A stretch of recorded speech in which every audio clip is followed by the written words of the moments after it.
GEPI 2018, exercice 3. Partie A, première question. Le vecteur n est un vecteur normal au plan P1. Alors, grâce à l'équation cartésienne 2x plus 3y plus 4z, nous avons un vecteur normal à P1 qui sera le vecteur de coordonnées 2, 3, 4.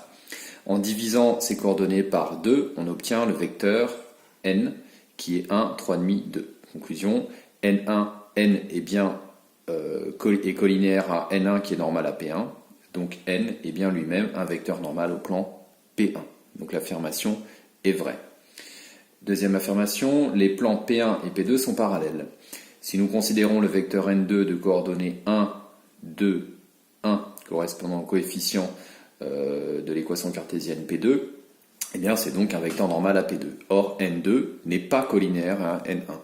Donc si les deux vecteurs normaux ne sont pas collinaires, alors ça veut dire que les plans P1 et P2 ne peuvent être parallèles. Donc l'affirmation est fausse.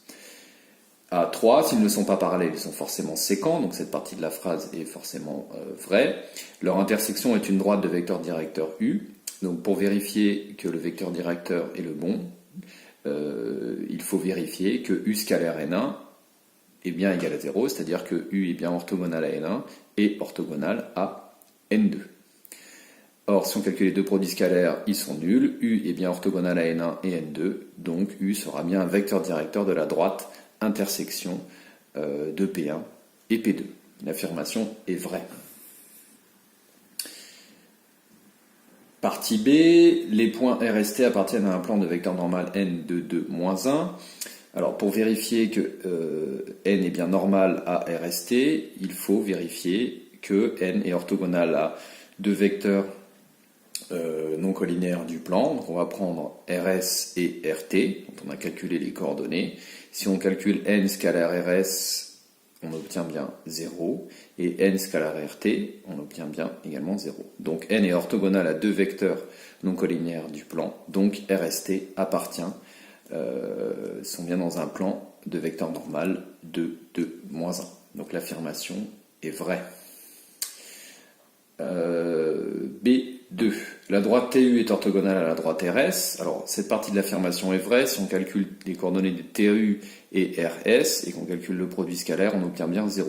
Conclusion, TV et RS sont des vecteurs orthogonaux. TU et RS sont bien des vecteurs orthogonaux. Et donc, la droite TU est orthogonale à la droite RS. Pour la deuxième partie de l'affirmation, concernant la représentation paramétrique de TU, alors là, on peut lire que donc un vecteur directeur de la droite dont on nous donne la représentation paramétrique sera 2, 1, moins 1. Ce vecteur est bien collinaire à TU. Et donc il nous reste à vérifier maintenant que la droite liée à cette représentation paramétrique passe bien par T, par exemple. Or, si on remplace les coordonnées x, y, z par les coordonnées de T, on obtient un système. La première équation nous donne t égale 4 sur 2 égale 2, la deuxième t égale 2, mais la troisième nous donne t égale 4. T ne peut être égal à 2 et 4, ce qui veut dire que la droite liée à cette représentation paramétrique ne passe pas par t. Donc l'affirmation est fausse. Ce sera bien en fait la représentation paramétrique d'une droite parallèle à TU, mais c'est une droite qui ne passe pas par t ni par U. B3, le point V est le projeté orthogonal du point U sur le plan P. Alors nous devons vérifier tout d'abord que V appartient bien au plan P.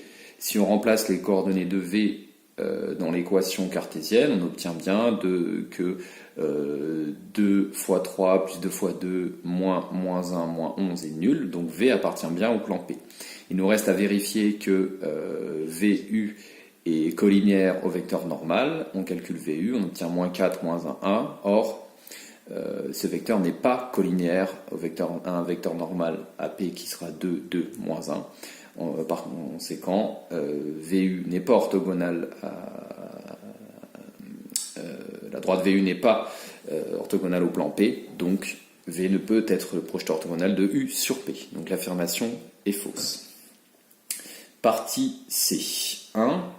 Le vecteur U est un vecteur directeur de la droite D1, eh bien c'est bien le cas. Si on regarde les coefficients devant les paramètres T dans chaque équation, on a bien 1, 1, 1. Donc le vecteur U de coordonnées 1, 1, 1 est bien un vecteur directeur de D1 dont on a l'équation paramétrique.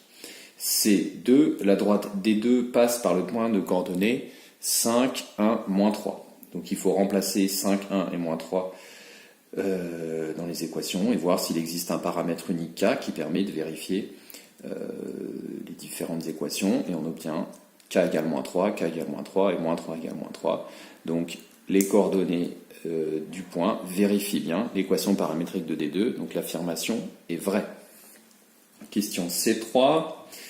Les deux points M et N ont donné une droite Mn qui sera parallèle au plan Q si et seulement si t plus k égale 6. Donc la droite Mn sera parallèle au plan Q si en fait le produit scalaire Mn scalaire n égale 0 avec n, un vecteur normal du plan.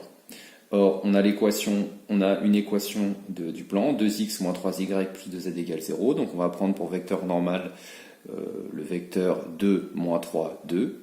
Si on calcule les coordonnées de Mn, on obtient 7 plus k moins t, 4 plus k moins t et 2 moins t. Donc l'équation devient Mn scalaire n égale 0 si et seulement si le produit scalaire est nul. Après simplification, on obtient finalement que 6 moins t moins k doit être égal à 0, c'est-à-dire t plus k égale 6. Donc l'affirmation est vraie. Partie D. AC scalaire AI égale 1,5. Alors, nous avons écrit ici les différentes coordonnées des points dans le repère A, AB, AD, AE. Alors, si on calcule donc les coordonnées du vecteur AC, le vecteur AC aura pour coordonnées 1, 1, 0. Le vecteur AI, les coordonnées 1, 2, 1,5, 0, 0. Donc, on obtient pour le produit scalaire 1 fois 1,5 plus 1 fois 0 plus 0 fois 0, soit 1,5. Donc l'affirmation est vraie. Pour la deuxième affirmation, AB scalaire IJ, alors on pourrait passer par les coordonnées, mais c'est un peu plus compliqué, donc on va faire un raisonnement un peu plus simple.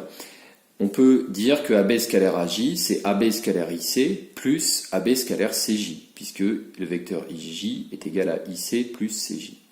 Or, si on regarde bien la figure, on voit que les droites AB et CJ sont clairement orthogonales, donc les vecteurs, le produit scalaire AB-CJ va être nul. Donc on obtient AB scalaire IJ égale AB scalaire IC. Donc l'affirmation est vraie. Dernière affirmation, AB scalaire IJ égale AB fois IC fois cos pi sur 3. Alors, si on fait un petit schéma donc de ce qui se passe dans le plan ABCD, on a ici une longueur 1,5 entre I et B, et ici une longueur 1. Donc AB scalaire IJ étant égal à AB scalaire IC, ce sera égal à AB fois IC fois l'angle fois cosinus de l'angle ABIC, c'est-à-dire cet angle-ci. Or, si on calcule le cosinus de cet angle, ça sera donc le côté adjacent divisé par l'hypoténuse. Ce segment mesure 1,5, celui-ci 1, donc la valeur de l'hypoténuse sera racine de 1,5 au carré plus 1 au carré, c'est-à-dire racine de 5 sur 2. Donc on obtient pour le cosinus de ABIC la valeur 1,5 divisé par racine de 5 sur 2, c'est-à-dire 1 sur racine de 5, c'est-à-dire racine de 5 sur 5.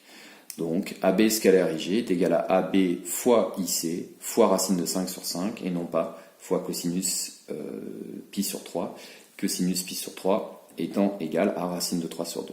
Donc l'affirmation est fausse.